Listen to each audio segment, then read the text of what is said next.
Donc, le fameux Dieu Yahvé n'a jamais promis la vie éternelle. Il faut d'ailleurs attendre le 2e siècle avant le petit Jésus pour voir apparaître un enseignement sur l'éventuelle immortalité de l'âme chez les Hébreux. Puisque vous avez le livre de Daniel et le second livre des Maccabées qui en parlent. Donc, au 1er siècle aussi, vous avez l'historien Flavius Joseph dans un livre qui s'appelle Histoire ancienne des Juifs. Donc, avec plusieurs millénaires de retard, le christianisme et l'islam empruntent à la religion kamite de la vallée du Nil les doctrines, entre autres, du jugement dernier, de la résurrection, de l'espérance d'une survivance de l'âme dans l'au-delà, etc. Mais en tout cas, on a bien vu que Yahvé a toujours promis, c'est-à-dire dans les anciens livres, c'est-à-dire ce qu'ils appellent la Torah, d'accord, les 5 premiers livres là, de la Bible, il n'y a jamais eu de promesse dans la vie éternelle. Malédiction, bénédiction, point barre. Tardivement, bien sûr, avec le contact avec l'Égypte, on commence à parler timidement de la vie éternelle.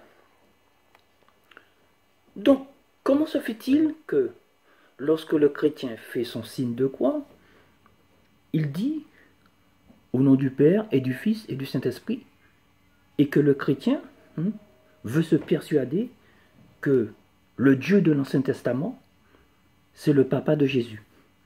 Alors que Jésus s'est battu pendant toute sa vie, et en plus du côté des pauvres, d'accord, pour promettre la vie éternelle, alors que son père Yahvé, qui est soi-disant Dieu, qui est soi-disant Dieu, n'a jamais promis cette vie éternelle. Bien.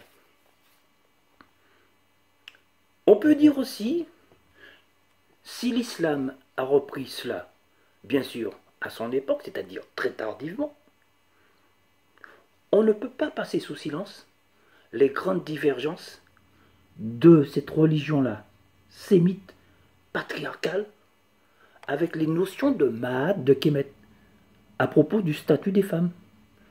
Parce que, en plus, ces religions sémitiques, l'Ancien Testament et le Coran, ont critiqué la femme, ont accusé la femme